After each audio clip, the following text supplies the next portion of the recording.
तुका म्हणे जाऊ वैकुंठा चालत. पावणे 400 वर्षापूर्वीचं पुणे आणि त्याभोवती विखुरलेल्या खेड्यापाड्यांनी आणि शेतवावरांनी व्यापलेला परिसर कसा असेल याची कल्पनाच करायला हवी. शिवबानी सोन्याच्या फाळानं स्वराज्याची भूमी नांगरीपर्यंत पुण्याची पुण्याई उगवायची होती. अशावेळी देहूसारख्या आडबाजूच्या एका लहानशा गावात तुकोबांचा जन्म 1631 मध्ये माघ शुद्ध सप्तमीला झाला. तुकोबाचे वडील बोल्होबा मोरे आंबिले हे वैश्यवाणी. आपल्या पूर्वजांची कीर्ती सांभाळत सावकारीचे व्यवसाय सांभाळत होते. वाडे हुडे शेती पोती लाभलेले बोल्होबा शेवटी वंश परंपरेने भगवत भक्त होते. त्यांच्या 7व्या पूर्वजानं वाड्याजवळ एक मंदिर बांधून त्यात विठ्ठल रुक्मिणीच्या मूर्तीची स्थापना केलेली होती. घरात आषाढी कार्तिकी वारीचा नेम होता. तुकोबांची आई कनकाई ही सुद्धा धार्मिक प्रवृत्तीची होती. तुकोबा संज्ञान झाले तेव्हा घरात महाजनकीचा कारभार सुरळीत चालू होता. वडील, सावलीसारखी आई, थोरले धाकटे भाऊ, भावजया, बहीण, स्वतःच्या 2 स्त्रिया रखुमाई आणि आवली अशा जीवलकांनी घर भरलेलं होतं. पहिली बायको दमेकरी होती म्हणून बोल्होबांनी तुकारामाचं दुसरं लग्न करून दिलेलं होतं. पुण्यातले थोर धनवंत आप्पा गुळवे यांची लेक आवली तुकारामाच्या घरी आलेली होती. विठ्ठलाच्या उपासनेचा जन्मजात वारसा तुकोबांना लाभलेला होता. कथा, कीर्तन, भजन, आल्या गेल्याचा परामर्श हे वैष्णव भक्तीचे कुळाचार तुकोबांच्या घरात व्यवस्थित पार पडत होते. तुकोबा जात्याच हुशार आणि सश्रद्ध होते. उत्तम स्थितीत आणि उत्तम संस्कारात तुकोबांची पहिली काही वर्ष सुखा समाधानात गेली. पण मायबाप वृद्ध झाले तेव्हा परिस्थितीत पालट झाला. तुकोबांचे वडील बंधू सावजी याचा आधी संसाराकडे किंवा व्यवहाराकडे लक्ष नव्हतं. तो विरक्त पारमार्थिक माणूस होता. त्यानं वडिलांची जबाबदारी घेण्याचं नाकारलं. ती माळ मग तुकोबांच्या गळ्यात पडली. ते शेती, दुकानदारी आणि सावकारी करू लागले. तसा त्यांचा जमही बसला. तुकारामाची गावात मान्यता वाढू लागली. पण हे फारच अल्पजीवी ठरलं. नियतीचं चक्र उलटं फिरू लागलं. हा सुखा समाधानाचा व्यवहार ते ज्यांच्या मार्गदर्शनाखाली कुशलपणे करत होते ते बोल्होबा अचानक निवर्तले. त्यांच्या पायाखालचा आधारच निसटला. या दुःखातून ते जरा बाहेर येतात न येतात तोच मातुश्री कनकाईनं 7-8 महिन्यात राम म्हटला. तुकोबांवर दुर्दैवाचा दुसरा जबर तडाखा बसला. पण संकट कधी एकटी येत नसतात. अनर्थाचे सर्वच्या सर्व सैन्य बरोबर घेऊनच येत असतात. वर्षातल्या 2 मृत्यूनंतर नववर्ष उजाडलं ते अधिक आकांत करणारं निघालं. सावजीची बायको थोरली भावजईही आटोपली. सावजीला घरी राखून ठेवणारा तेवढाच एक सूक्ष्म तंतू होता, तोही तुटला. तेव्हा सावजीही डहाळीच्या सुक्या पानागत निसटला. तो काही माघारी म्हणून बळला नाही. तुकोबा एकाकी झाले त्यावेळी ते 18 वर्षाचे होते. याही स्थितीत मनाला उभारी देऊन त्यांनी विस्कटलेलं सार जुळवण्याची आणि नेटानं पुढं चालवण्याची शर्थ केली. पण आता काळच फिरला होता आणि दुर्दैवाची वावटळ जोरदार झालेली होती.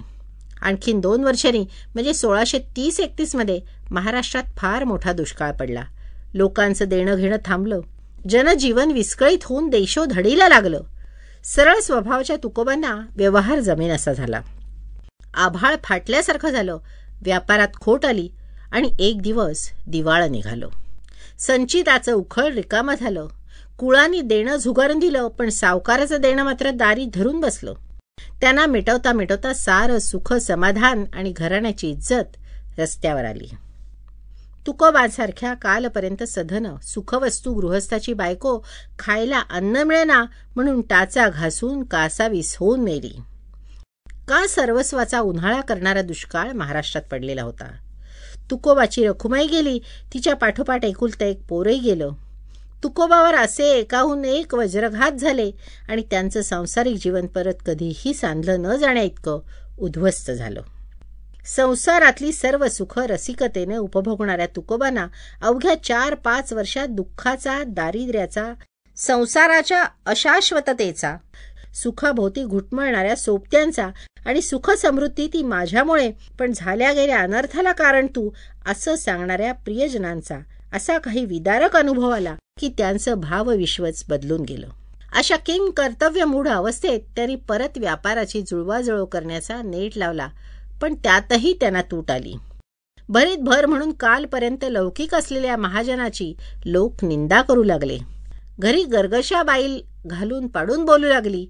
तोंड न दाखवे या जना असे होऊन तुकोबा मासोळीसारखे तडफडू लागले. अवघ्या 22 वर्षाच्या आयुष्यात दुःख, अपमान आणि सांसारिक आपत्तींनी आपलं अक्राळ विक्राळ विराट स्वरूप त्यांना दाखवलेलं होतं. तुकोबांमध्ये सहज स्वभावाचा विवेक असेल, पण त्याचबरोबर वैराग्यही असलं पाहिजे. ते या काळात ज्वालामुखीसारखं उफाळून आलं. संसाराचं लटकेपण त्याने अनुभवलं होतं. नातीगोती, इष्टमित्र, सोयरे धायरे या सर्वांच्या स्नेहाची लांबी, रुंदी आणि खोली त्यांना आता कळूत आली. ऐन उमेदीत तुकोबा मोडून पडले. आपल्या परिवाराविषयीही उदासीन झाले. वैराग्याला तपसाधनेचे शाखा पल्लव फुटले. याजसाठी वनांतरा जातो सांडून या घरा असं झालं.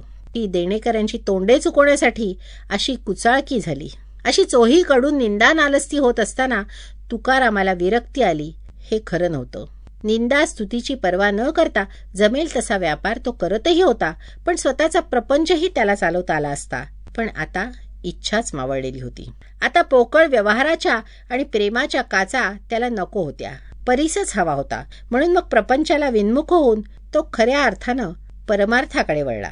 रानावनात जाऊन तुकोबा वृक्षवल्लरींच्या सहवासात विठ्ठल चिंतन करू लागला.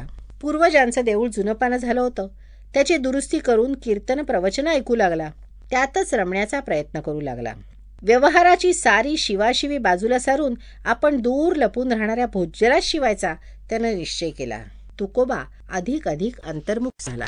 त्यांच्या साधनेचा आणि सिद्धीचा वृत्तांत त्यानं काही अभंगात लिहून ठेवलेला आहे. आरंभी कीर्तन करी एकादशी, नवते अभ्यासी चित्त आधी. काही पाठ केली संतांची उत्तरे, आदरे विश्वासे करूनिया. तपश्चर्या सुरू झाली. तसा आत्मसंघर्षही सुरू झाला. विकारांशी, अहंकाराशी युद्ध सुरू झालं. षड्रिपूंशी झुंज सुरू झाली. पण लोकात राहून हे तपांचे नीट काही होईना, म्हणूनच एकांत जरुरीचा वाटू लागला. देहूभोवती डोंगर पुष्कळ आणि डोंगराजवळ एकांतही भरपूर. भंडारा आणि गौराड्या डोंगरावरची एकांत स्थानं त्यांना खिळवून ठेवू लागली.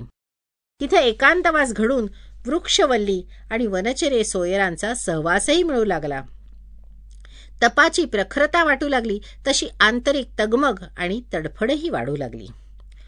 झाडं ओरोपोनी खाऊन या पाला, आठवी विठ्ठला वेळोवेळा. अशी स्थिती आली तरी तुकोबाला त्यांचं साध्य साधता येईना. विठ्ठल प्राप्तीचं आर्त पंचाग्नी साधन होरपळू लागलं. तिकडे प्रपंच ओढू लागला. लोकनिंदा छळू लागली आणि आपले अवगुण विसरून, लौकिक भूतकाळ विसरून तुकोबा विठ्ठलाकडे धाव घेऊ लागले. एका आर्ततेपोटी तुकोबा देवाशी बोलू लागले. त्याला हडसून खडसून जाब विचारू लागले. अरे, तुझं अस्तित्व आहे म्हणतोस ना, मग दगडासारखा उभा काय राहिलास? माझी तळमळ तुला दिसत नाही का? तुझं दर्शन व्हावं म्हणून मी जीव देऊ का, की देह करवतीखाली घालून आत्मघात करून घेऊ? तू मला आता भेटावं हे बरं, नाहीतर तुझी बदनामी करीत मी फिरेन. मी पतित नसतो तर तुला पावन कोणी म्हटलं असतं? लोखंडामुळे परिसाला महत्व आहे, नाहीतर तो नुसता दगड राहिला असता. तू आपली प्रतिष्ठा वाढवण्यासाठी आम्हाला नाचवतोयस, पण एक लक्षात ठेव, तुझ्या पायाशी मी गळा बांधीन, तुला हलू देणार नाही. तुकोबांची ही रांगडी आर्तता थडीची आहे. कधी देवाशी ते हमरी तुमरीवर येऊन भांडतात, तर कधी अंतरीच्या तळमळीने काकुळती करतात.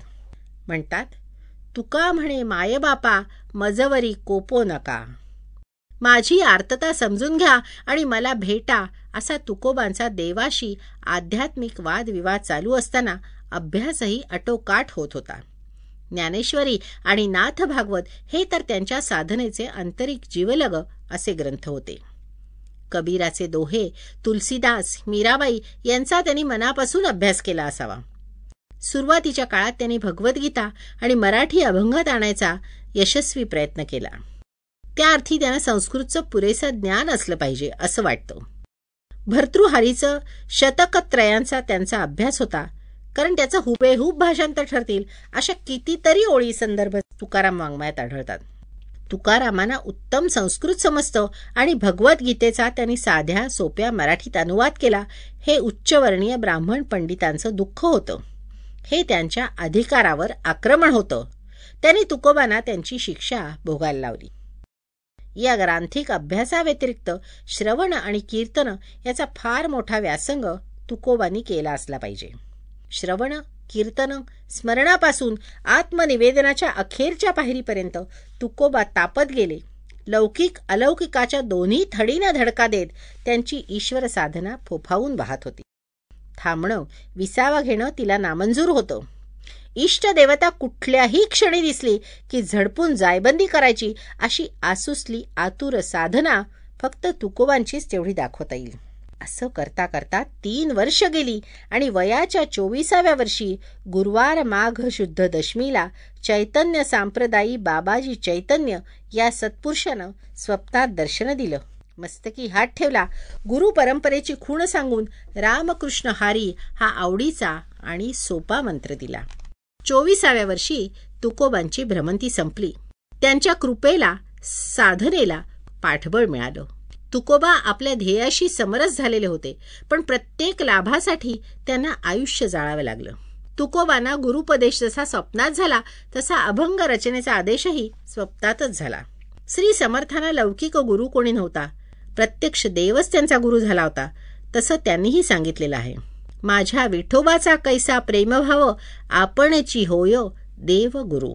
म्हणजे साधनेच्या आगीत होरपळत स्वतःवर टाकीचे घाव घालत आपणच स्वतःचे गुरु झालो म्हणजे त्यांना आत्मज्ञान झालं. तुकारामाचं जीवन महाराष्ट्रातल्या इतर संतांपेक्षा निराळं आणि वैशिष्ट्यपूर्ण आहे. ते जन्मले ती भूमी काही श्रीक्षेत्र किंवा पूर्वीचं सिद्धपीठ नव्हतं.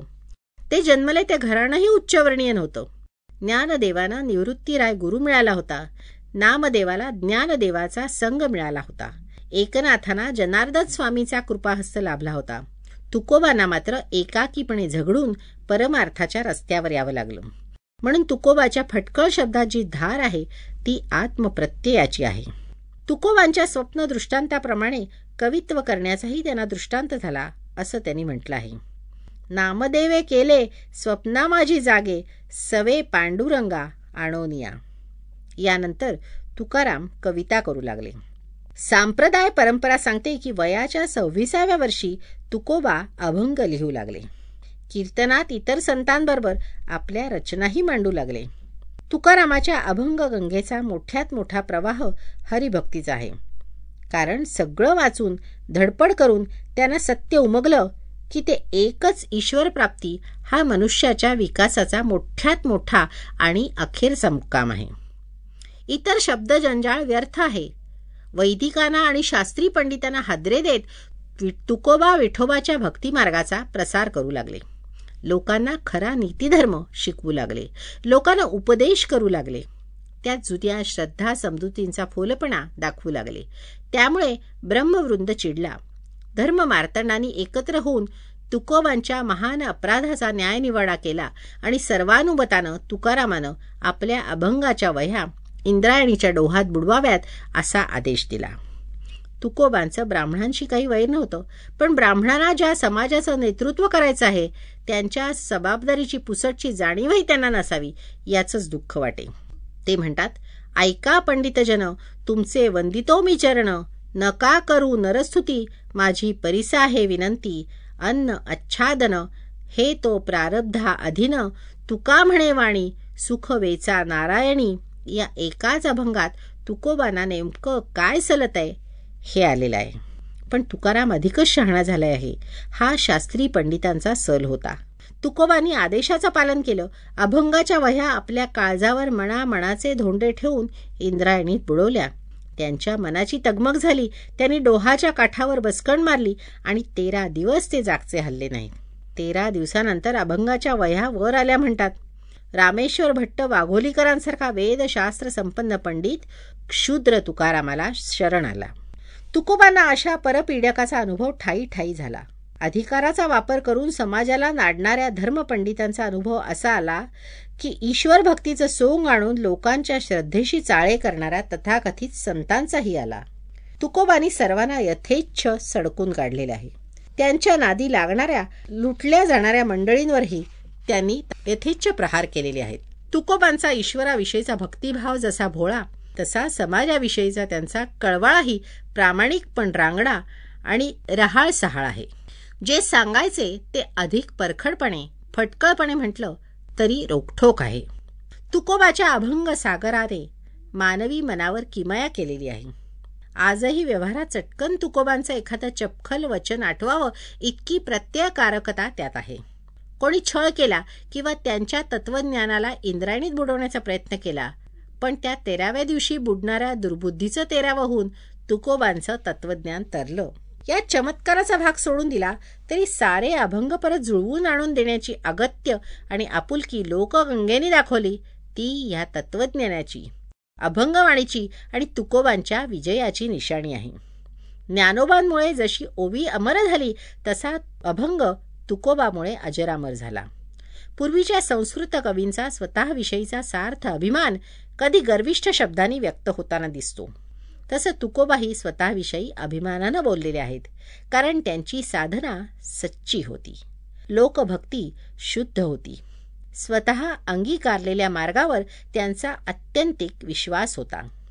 म्हणून मोक्ष सुखाला लाथा मारून त्यांनी भक्तीचा डांगोरा पिटला आणि ईश्वर प्राप्ती केवळ भक्तीनेच होते असं म्हणून अन्य शास्त्रास्त्रांचा वितंडवाद घालणाऱ्या शास्त्री पंडितांचा पार नक्षा उतरवला.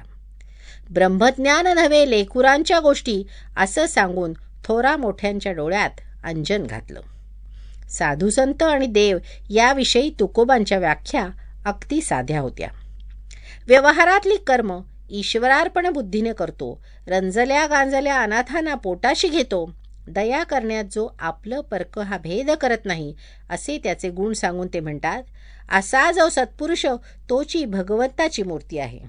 जे का रंजले गांजले त्यासी म्हणे जो आपुले, तोची साधू ओळखावा देव तेथेची जाणावा. त्यासी आपंगिता नाही त्यासी धरी जो हृदयी, दया करणे जे पुत्रासी तेची दासा आणि दासी. तुका म्हणे सांगू किती तोची भगवंताची मूर्ती.